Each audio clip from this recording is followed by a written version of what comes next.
Suppose I am completely a new guy who's entering in design, and I am like, I have to be a designer.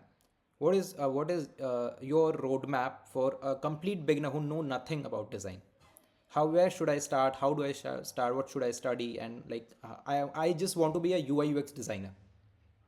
You want to be a UI UX designer. So Yeah. there are three things you need to know. Number one, learn Figma.